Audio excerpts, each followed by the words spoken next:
Alors dans l'actualité, beaucoup de choses. Je voudrais qu'on parle aussi de cette extraction qui est prévue la semaine prochaine de Mohamed Amra. Extraction qui a déjà eu lieu, souvenons-nous, au péage d'Incarville, cette horreur avec la mort de 2 agents pénitentiaires. La semaine prochaine, donc, le magistrat, on n'a pas les détails, mais visiblement, le magistrat attend dans son bureau Mohamed Amra, et non le contraire, comme le préconise Bruno Retailleau, le ministre de l'Intérieur, qui était sur RTL ce matin. On voit bien que chaque extraction, non seulement consomme des moyens de gendarmerie, les moyens du ministère de l'Intérieur, ça coûte cher aux contribuables, mais surtout, à chaque fois, ce sont des risques. Simplement, dans la loi narcotrafic, il y a un dispositif qui rendra obligatoire précisément l'audition de ces gens-là par visioconférence. C'est fondamental, parce que sinon, nos policiers, nos gendarmes, les agents de la pénitentiaire peuvent risquer leur vie. Faire sortir des types aussi dangereux d'une prison, ce sont des risques majeurs. Donc il faut que nous nous y adaptions et qu'on entende soit que le juge se déplace, soit qu'il y ait une visioconférence. Voilà, c'est le juge qui se déplace, ou alors il y a une visioconférence. Je remarque, on en reparlera dans un instant, mais vous remarquerez que Bruno Retailleau, il est ministre, il est sans doute potentiellement candidat à la présidentielle en 2027, il est chef du parti Les Républicains, et il dit des types. Il dit pas, il n'y a pas de langage plus chiadé, mais il y a ce franc-parler de Bruno Retailleau qu'on reconnaît là. On reste sur l'extraction. Je voudrais qu'on entende également Mathieu Vallet, eurodéputé RN, commissaire de police. Il était chez Pascal Praud tout à l'heure sur Europe 1. Mohamed Amra, qui a la prison de Condé-sur-Sarthe ultra sécurisée. Il a tué Fabrice Moello et Arnaud Garcia, ces 2 agents de l'administration pénitentiaire, dont l'un allait être papa pour Arnaud, qui ne connaîtra jamais son enfant. Et on nous explique qu'il va refaire un trajet aller-retour aux frais du contribuable de 260 km pour qu'un juge puisse le voir. Mais c'est pas possible en fait qu'on le fasse en visio. Avec les technologies de 2025, on est en 1960 où il faut faire pédaler des gens dans la cave pour qu'on ait une vidéo. Et derrière, on va engager le GIGN, le RAID, tout un armada sécuritaire qui coûte un pognon de dingue pour faire plaisir à un magistrat qui pourrait eux-mêmes se déplacer. Mais parce que visiblement, ça doit pas être à la hauteur de ce magistrat de se dire, moi je me déplace pas, il doit se déplacer. Alors qu'il a son transfert initialement qui a rien donné puisqu'il avait comparu, il avait rien dit à Rouen. Et ça a donné ce qu'on connaît comme résultat. Enfin moi je comprends plus rien. On a des magistrats qui ne pensent absolument pas à ceux qui nous protègent, c'est pas vrai. Alors je m'adresse à Georges Fenech, ancien magistrat qui connaît bien. J'ai juste une question parce que ce magistrat s'en prend plein la figure parce que visiblement il apparaît que c'est pas lui qui se déplace, qui prend pas sa voiture de service, qui demande. Est-ce que c'est comme ça ou est-ce qu'il n'y a pas un schéma, j'allais dire judiciaire, administratif ancien où voilà, c'est comme ça. Il y a toujours eu des extractions. C'est jamais le juge qui se déplace. Est-ce qu'il est fautif, Élise, qu'il est en cause, ce magistrat en question? Écoutez, moi, ça m'est déjà arrivé, quand j'étais juge d'instruction, de choisir de me déplacer. Donc on a le choix. C'est le juge d'instruction qui décide. D'accord, très bien. C'était une question candide, cher Georges. Il décide de manière, je dirais, intelligente, le bon sens. Est-ce que je dois faire procéder à cette extraction qui présente un danger pour la sécurité publique, ce qui est le cas, manifestement ici, bien entendu. Ce qui s'est passé. Ou bien est-ce que je fais l'effort de me déplacer? Voyez-vous. Donc, je pense qu'il aurait été mieux avisé, effectivement, de se déplacer dans cette prison de Condé-sur-Sarthe pour procéder, à moins que ce soit un acte judiciaire qui nécessite son déplacement du mise en examen. Si c'est par exemple une confrontation avec des témoins, on va pas faire venir tous les témoins dans la prison. Quand il s'agit encore qu'on pourrait, prend un bus. On aménage une salle dans la prison, vous comprenez, c'est pas dans la cellule, ou alors on peut aussi. Et c'est plus sécuritaire de faire venir les témoins que de faire à nouveau extraire. Faire venir des témoins quand même dans une prison, passer les formalités, c'est quand même assez coercitif. Ou alors si c'est par exemple pour une reconstitution, on fait sortir Mohamed Amra, oui, qui a fait assassiner par ses complices 2 agents pénitentiaires. Est-ce qu'on a envie de recommencer? Allez, je vais vous dire ce que ça montre en réalité. Georges Fenech. Ça montre que les magistrats font ce qu'ils veulent. Voilà. C'est le fait du prince. Je décide l'extraction. Moi, je crois que là, il faudra aller au rapport de force. Il faut que M. Retailleau et M. Darmanin, qui sont chargés... il y va là déjà, Retailleau. Mais ils sont pas d'accord. Non, mais il peut dire non. Stop. Je n'accepte pas ces réquisitions. Voilà. Je fais un rapport de force, et la pénitentiaire également, qui dépend, peut le faire. Je rappelle du garde des Sceaux, qui dit, il y a trop de risques, monsieur le juge, déplacez-vous. J'aimerais bien qu'il y ait ce rapport de force pour une fois. Parce que les juges n'engagent jamais leurs responsabilités. Ils sont souverains dans leurs décisions, vous comprenez? Mais il peut y avoir des décisions qui sont effectivement comment dirais-je, qui ne sont pas judicieuses. Quand je vois le profil de Mohamed Amra, il est tout à fait capable d'organiser à nouveau ce type d'évasion sanglante, voyez-vous. Donc, moi, je pense qu'il faut engager le rapport de force, pourquoi pas. Louis Oselter, vous aurez la parole dans un instant, parce que je vois qu'il nous reste 30 secondes pour vous dire que Au cœur de l'histoire, c'est Stéphane Bern, c'est tous les jours de 15h à 16h sur Europe 1, et demain, il nous parlera de Louis Bonaparte, le petit frère docile de Napoléon. Restez avec nous dans Europe 1 Soir, à tout de suite. Europe 1 Soir. 19h, 21h, Pierre de Villeneuve.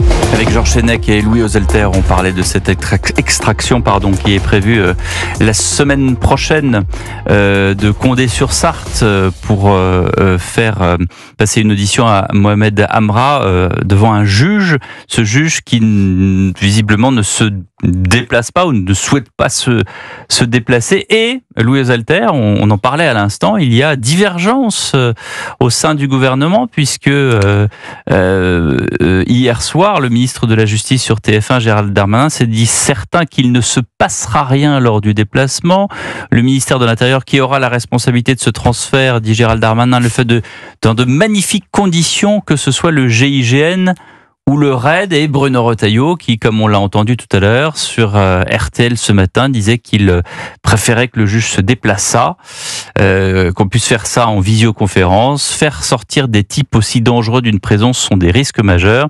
Puis il parle aussi des moyens qui sont considérables, qui sont engagés dans cette extraction. Oui, donc il y a des accords, mais en fait chacun se renvoie la balle parce que c'est un sujet d'administration. Gérald Darmanin compte sur les moyens du ministère de l'Intérieur, qui n'est plus le sien, pour assurer la sécurité, et vraisemblablement pour ne pas se mettre à dos la magistrature, sachant que Donc il préfère se mettre à dos Retailleau ? En tout cas, il y a une divergence très claire entre ce qu'a dit Gérald Darmanin hier et ce que dit Bruno Retailleau. Ce matin. C'est assez intéressant. Je pense qu'il ne veut pas froisser. Dans une journée où il est déjà estimé que les peines prononcées après les scènes de chaos du match de ce week-end n'étaient pas assez lourdes, donc critiquant de manière à peine sous-jacente les décisions des magistrats, Gérald Darmanin a sans doute évité de vouloir ouvrir un nouveau front. Tandis que Bruno Retailleau se retrouve dans la position classique du ministre de l'Intérieur qui dit au ministère de la Justice, ça ne va pas. Et quittez les ministères un instant. Vous avez un Gérald Darmanin qui, on le sait, est proche d'Édouard Philippe et prépare une certaine échéance en 2027. Et puis vous avez un Bruno Retailleau qui prend le large. C'est-à-dire ce télescope, c'est un jeu de billard à 3 bandes. Oui, mais c'est-à-dire que ce télescope, les fonctions ministérielles des deux garçons, Retailleau et Darmanin, et puis les ambitions présidentielles ou ministérielles ou premier ministériel de ces mêmes protagonistes. Oui, mais il me semble que ces deux hommes devraient quand même avoir en tête. Devraient. J'essaye de faire de l'analyse, du commentaire très modestement, mais ils devraient avoir en tête leur mission de ministre. Pourquoi ? Parce que pour la première fois depuis très longtemps, il y a un alignement idéologique entre le titulaire du ministère de l'Intérieur et le titulaire du ministère de la Justice. Ouais. Souvenez-vous des couples qu'on avait avant. C'était Christiane Taubira qui était à la Justice. Avant, c'était Didier Migaud. Que j'ai vu encore, alors j'ai pas entendu ce qu'il a dit, il était chez le camarade Duhamel sur BFM TV, mais j'ai l'impression qu'il vociférait sur cette histoire d'extraction. Il a dû défendre les magistrats. Didier Migaud était en face de Bruno Retailleau. Vous voyez, ça ne collait pas. Nicole Belloubet était ministre de la Justice en face de Gérald Darmanin. Je peux vous faire toute l'historique depuis le début de la 5e République. C'est vrai, Georges a raison. Entre Chevènement et Madame Guigou, même à droite, entre Michel Alliot-Marie et Brice Hortefeux, entre Badinter et Gaston Defferre, c'était le duel et dans un pré. Belloubet, il y avait qui en face ? Belloubet, il y a eu Darmanin pendant ça. Oui, il y a eu Darmanin. Parce que là, il y a eu Castanet.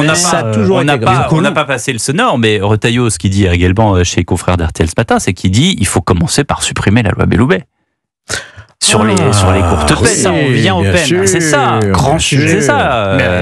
Évidemment, il faut qu'on commence par là. Mais évidemment. Moi, ce que je n'entends pas, ce que je ne veux plus entendre d'un ministre, c'est quand il dit il faut. Je veux l'entendre dire fais-le en ce moment. Je fais. Oui. J'annonce. Je suis d'accord. Je saisis. Parce que quand vous dites il faut, c'est que vous êtes dans l'opposition quelque part. Il faut.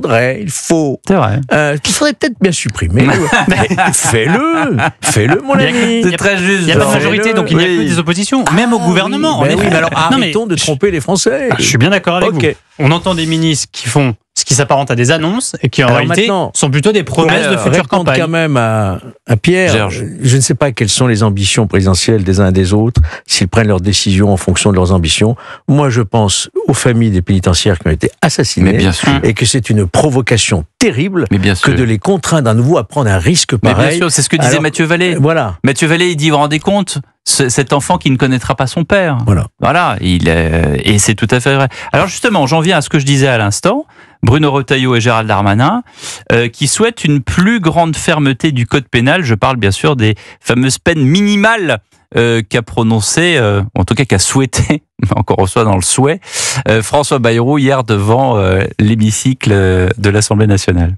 Je pense que il faudra une révolution pénale. Il faudra d'ailleurs, ça devrait figurer en haut de la pile, supprimer le texte de Madame Belloubet notamment, qui interdit des peines de prison de moins d'1 mois et avec des aménagements de peine quand on est condamné à moins d'1 an. Ça interdit les courtes peines de prison. Or, moi, je pense que ça fait partie des solutions. Il faut adapter le code pénal à la violence d'aujourd'hui. Ce code pénal n'est pas adapté à la violence que nous connaissons. Je propose de supprimer le sursis, qu'il n'y ait plus d'avertissement, mais que tout de suite, dès la première condamnation, ce soit de la prison ferme ou une peine extrêmement ferme. Et deuxièmement, qu'on puisse faire des peines minimales à partir du moment où le juge a reconnu la culpabilité de quelqu'un. C'est un changement radical, mais cette radicalité, on en a besoin. Parler des peines minimales. C'est exactement ce que vous disiez. Ah bah, il faut.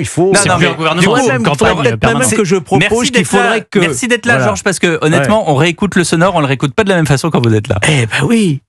Écoutez, l'action politique, c'est je fais. C'est pas je dois faire un jour, peut-être. Non, mais ce que je dis sur les peines minimales, c'est pas une révolution. Les peines minimales, elles existaient dans le code napoléonien, qui a été, comme vous le savez, abrogé en 1994. En 1994, on a gardé les peines, le quantum maximal, mais on n'a fait aucun minimum. Pourquoi ? Parce que les juges descendaient toujours en dessous du minimum par le jeu des circonstances atténuantes. Comme pour les peines planchers, qui descendent en dessous du plancher par le jeu de l'ordonnance spécialement motivée. Donc vous rétablissez les peines minimales, ça ne veut pas dire qu'il y aura une peine minimale prononcée. Le juge pourra toujours descendre en dessous de la peine minimale. Parce que si vous prévoyez une peine minimale fixe, automatique, c'est immédiatement censuré par le Conseil constitutionnel qui n'accepte jamais les peines automatiques.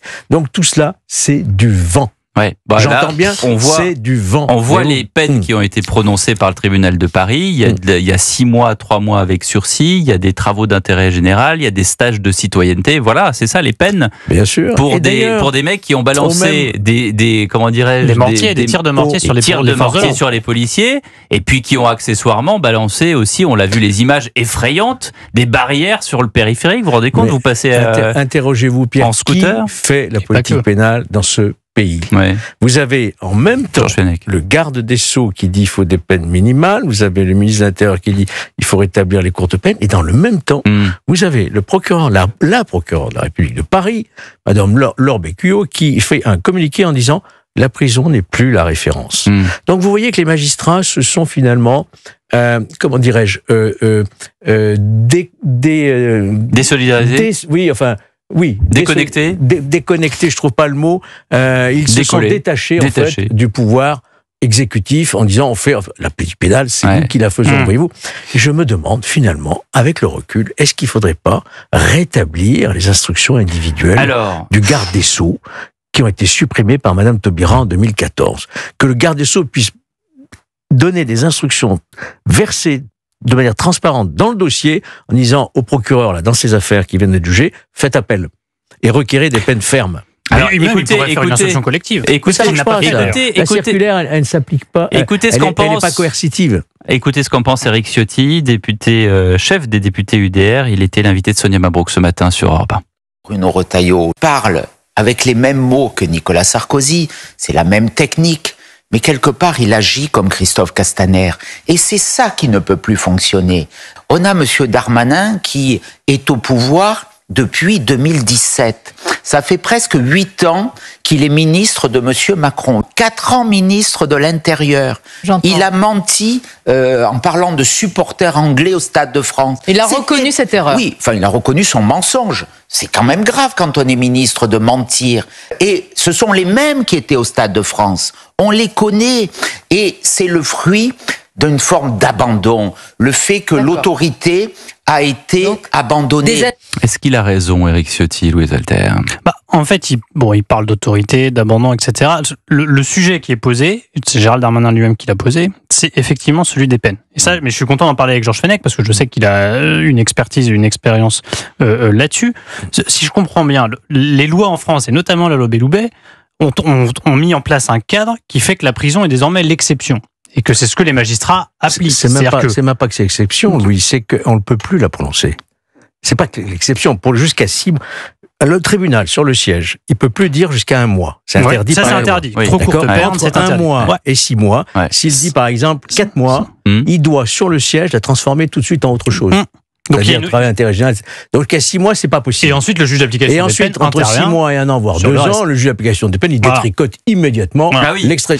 Et il détricote tout seul une décision qui souvent est collégiale. Le condamné à 18 mois, monsieur, qu'est-ce que vous souhaitez? Alors, la carte, je vous montre la carte.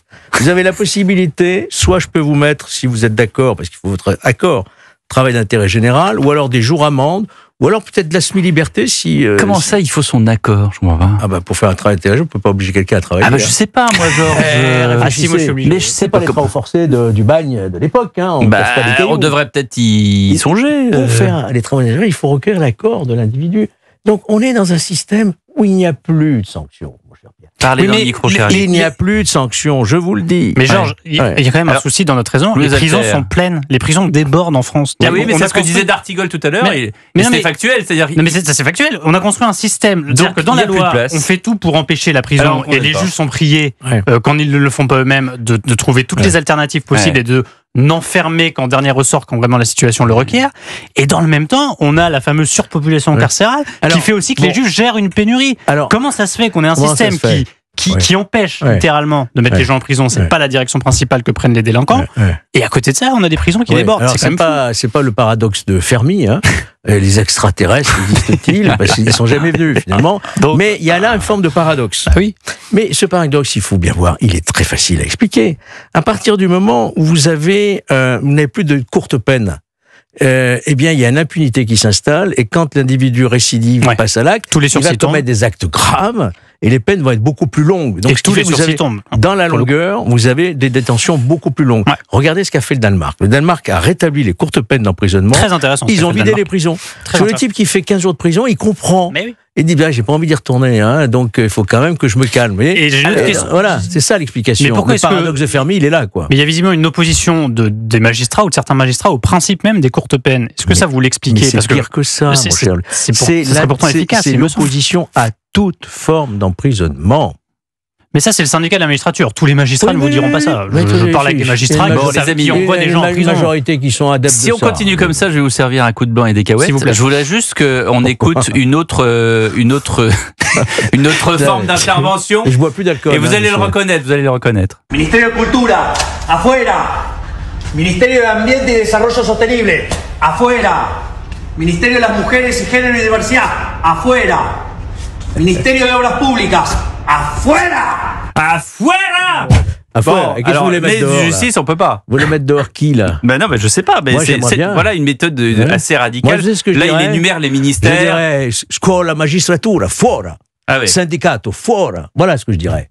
Arrêtons avec les syndicats de magistrats. Arrêtons avec l'école pépinière. Et l'école pépinière que vous avez très bien connue. Mais bien sûr, j'ai résisté. Vous savez pourquoi j'ai résisté? Parce que j'étais me balader dans le Saint-Émilion et sur les rives du lac Hanau, en me disant que l'air était quand même plus pur que dans cette école révolutionnaire. Voyez-vous?